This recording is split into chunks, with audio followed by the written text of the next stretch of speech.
Pan American Health Organization is warning about an increase of dengue fever in the American continent.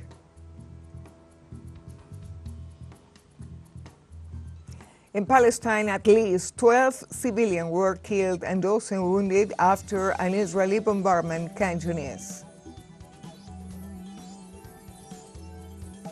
And in Chad, thousands of Sudanese refugees are affected by the lack of water, food, and the spread of disease.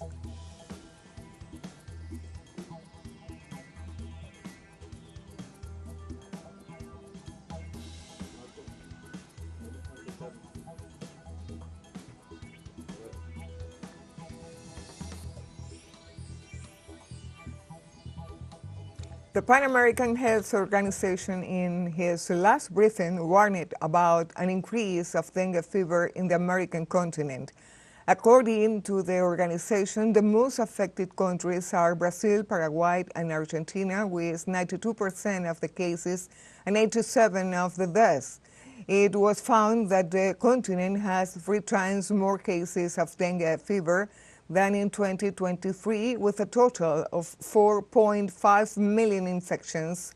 Health authorities detailed that the spread of the mosquito is due to the warm and rainy weather of the season.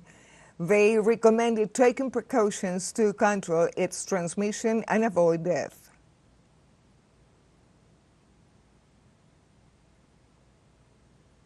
Ecuador registered in the last hours 13 new violent incidents in the city of Guayaquil during the state of emergency implemented by the government of Daniel Noboa. The mayor of the city of Guayaquil, Aquiles Alvarez, detailed that among the areas affected by the violence are Bastión Popular Guayacanes and the downtown sectors, besides alerting about the presence of explosive devices and fires. Alvarez informed that the security operative personnel, ambulance, patrol cars, and firefighters are deployed to cooperate with the police forces in order to maintain order and tranquility in the city. The mayor made a call to the national government to solve this crisis that affected the country and the city of Guayaquil. A riot in the penitentiary of the Littoral in the Ecuadorian city of Guayaquil left 1 dead and 4 injured on Wednesday night.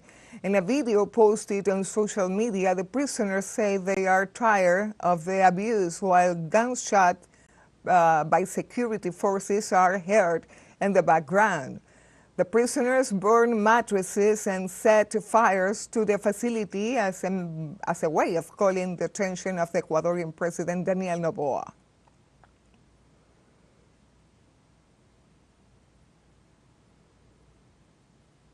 On Thursday, a huge fire broke out in a building under construction located in the west zone of Recife in the state of Pernambuco, Brazil. The Pernambuco Fire Department reported that they issued the first emergency alarm after 8 p.m. local time. So far, no fatalities have been reported as a result of the fire. According to CNN Brazil, the fire started at the top of the building and the flames spread to the floors below. In addition, the same media informed that the building has 33 floors and is about 90 meters high. The governor of Pernambuco, Raquel Laira, on her X account, pointed out that they are monitoring the situation together with the public security forces. She added that firefighters are working at the site and ensuring the safety of all the inhabitants of the area.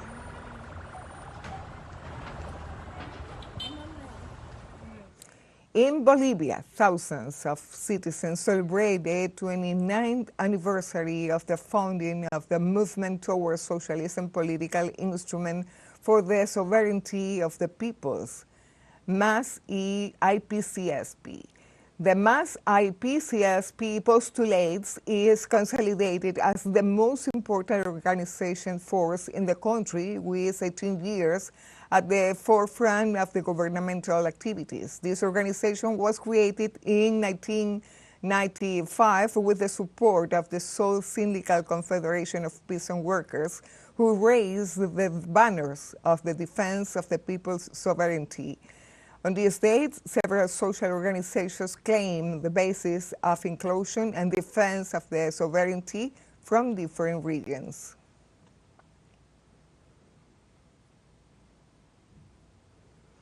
In Haiti, the Presidential Transition Council issued a decree pledging to restore public and democratic order.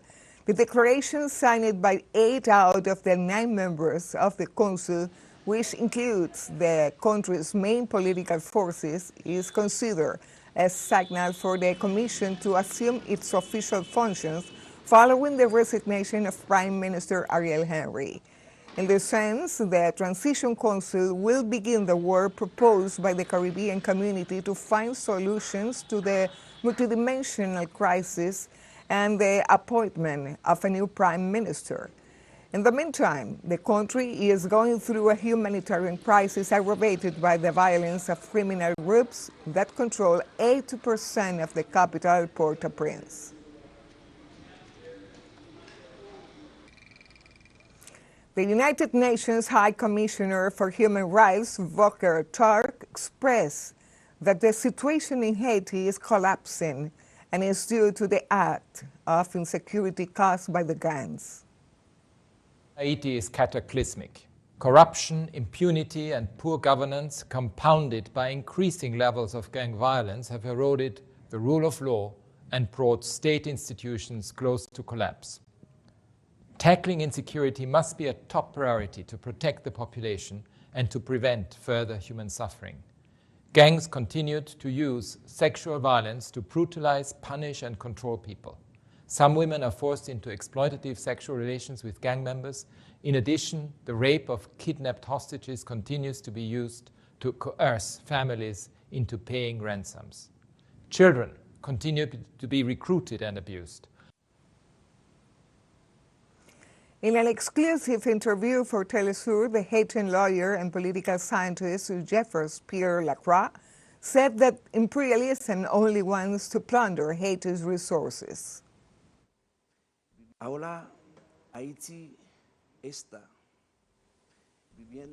Now, Haiti is living an inexplicable situation. And it is what imperialism created to control my country for the sole reason of plundering, raping, blockading, murdering what we have as a resource.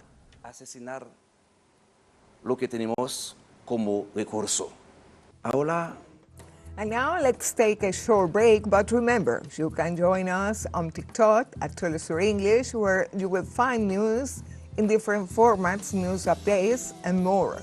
Other stories coming up. Stay with us.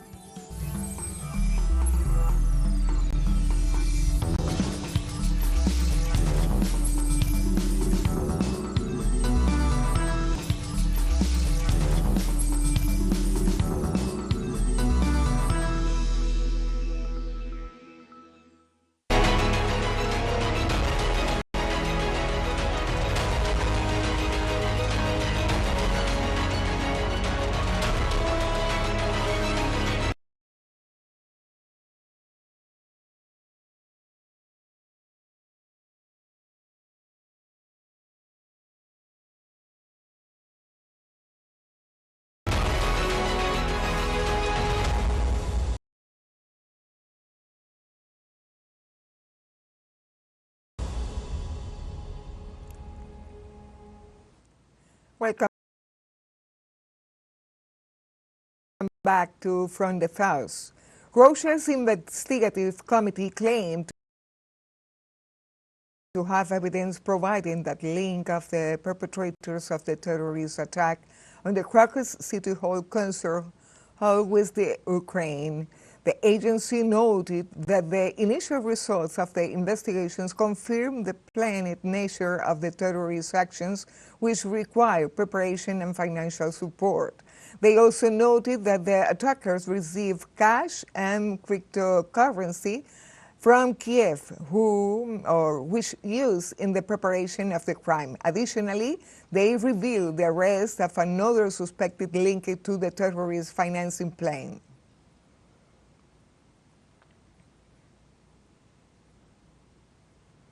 In Russia, presidential spokesman Dmitry Peskov suggested to TeleSUR co-founder and chief executive Pavel Durov greater caution to prevent the social network from ending up as a tool in the hands of terrorists. Kremlin spokesman Dmitry Peskov, in an interview, asked TeleSUR co-founder and executive Pavel Durov to pay more attention to the negative use of the social network. Peskov pointed out that the TeleSUR is a unique information resource from the technological point of view, and therefore it may be in danger of becoming a tool for the use of terrorists. This alert comes a week after the attack on the Krakow City Hall shopping mall, which left at least 144 people dead and more than 380 injured.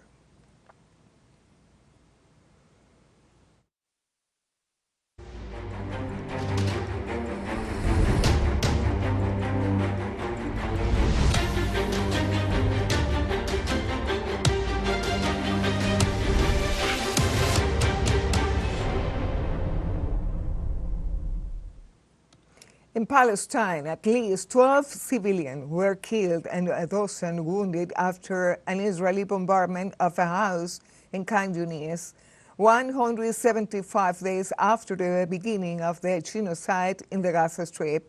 In this regard, local authorities report that the Israeli warplanes launched missiles at the residence of the Muammar family. Meanwhile, rescue teams transferred the wounded to the European hospital in the city of Khan Yunis. Meanwhile, a woman was killed and others were injured following an Israeli attack on a mosque in Jabalia, in the north of the Palestinian enclave.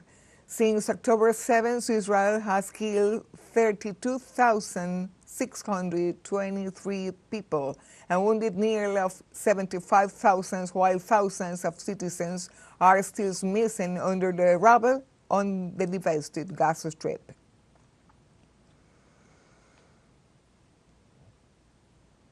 In parallel, Israeli airstrikes on residential areas in northern Rafah city also claimed the life of 7 Palestinians, while several were injured. According to Wafa news agency, another 7 people were killed after an Israeli bombardment on the Shuhaya Sport Club in Gaza City. Health sources in the Palestinian enclave said that the Israeli army killed 71 Palestinians and wounded 112 others in the last few hours.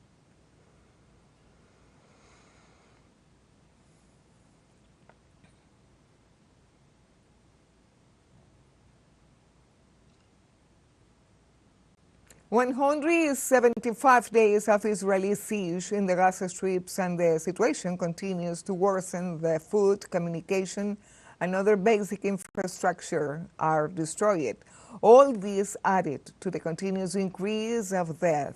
Let's see the latest update with our correspondent, Nur Harasin. The Israeli offensive on the coastal enclave continues for the day 175. The situation here on the ground is deteriorating. Things are going from bad to worse. The Israeli forces, and since the beginning of this Israeli war on Gaza, have destroyed the infrastructure in Gaza. We are talking about the water pipes, electricity lines, networks, and Wi-Fi. Most of these basics were destroyed, especially talking about Northern Gaza. The Israeli forces also destroyed the food infrastructure like bakeries, mills, and also farms for Palestinian farmers along the borderline between Gaza and Israel. And now the Israeli forces are destroying the health system infrastructure in the coastal enclave. The Israeli land invasion inside the Ashifa hospital and the neighboring houses continue for the 12th day in a row. According to eyewitnesses, more than 200 people were killed, while more than 1,000 people were arrested. There is also an Israeli land invasion in and around the Al-Nasser hospital, which is located in the city of Khan Yunis. Also, there is an Israeli attack on the Al-Amal hospital, which is also located in the heart of Khan Yunis. For now, there is two main hospitals that are operating in Gaza, which are the Shuhada Al-Aqsa hospital in Middle Gaza and the Abu Yusuf al-Najjar hospital here in Rafah. However, the responsibility on these two hospitals is very high. They are working with very little service to serve those who are injured or those who are patients with the lack of electricity, fuel, equipment, and also medicine and medical supplies. According to the Palestinian Health Ministry, more than 32,500 Palestinians were killed in Gaza since the 7th of October, and this is in the latest statistics by the Palestinian Health Ministry. Noor Harazin, TeleSUR, Gaza. We have now a financial break coming up, but before, we invite you to join WhatsApp community for our English-speaking audience. You can scan the QR code on the screen to join directly and share the link to reach more people. Constant news coverage of Latin America and the Caribbean, as well as the rest of the world. Stay connected and informed with the TeleSUR financial break. Don't go away.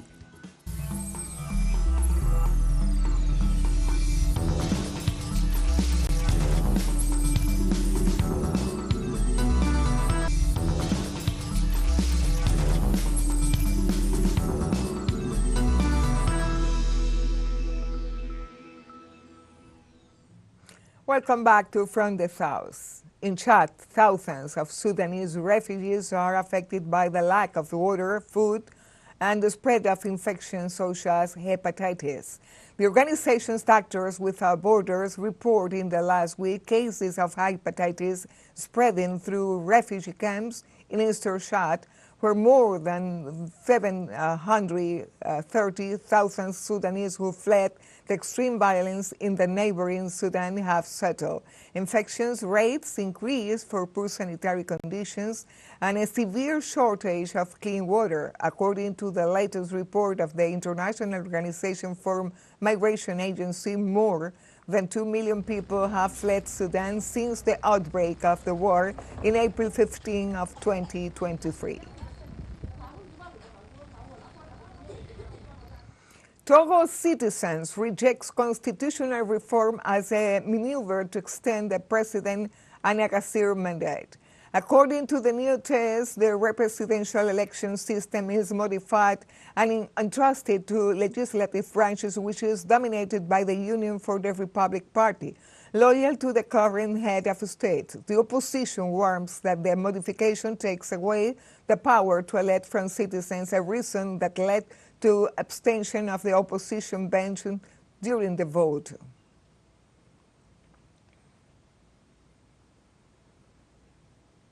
In South Africa, 45 people were killed and several injured after a bus crash and catch fire Limpopo province.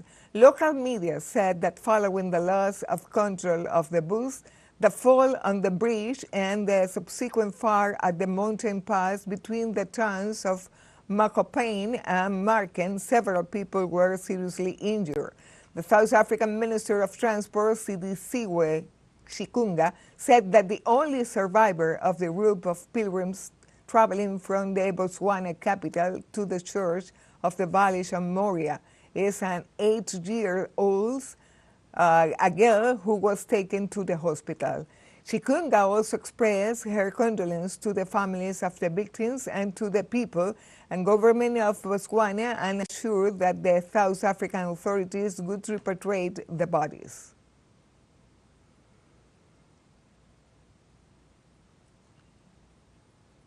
The government of Somalia announced that 80 suspected members of the Al-Shabaab terrorist group were killed during security force operation. A statement issued by the Somali Ministry of Information said that the army actions were carried out against this radical faction in the region of Modu Bakul, a medium Shobel in the center of south of the country. According to the source, some 40 terrorists were put out of action in the Muduk region in the center of the country, where they were concentrating for a subsequent attack on the locality of Harader.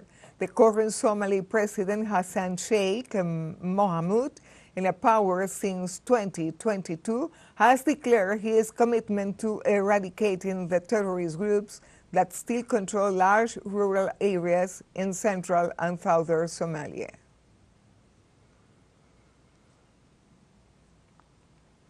Entering now in sporting matters, and in particular referring to the Olympic Games of Paris 2024, on Thursday, the authorities of the International Olympic Committee announced that the Olympic flame will be near the Louvre Museum.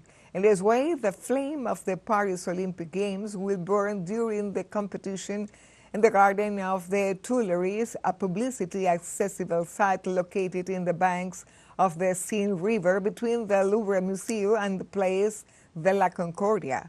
The decision was taken after the organizers abandoned the idea of the Eiffel Tower. It should be noted that the relay of the flame that will be lit on April 16 in Olympia, Greece, will begin in Marseille on May 8.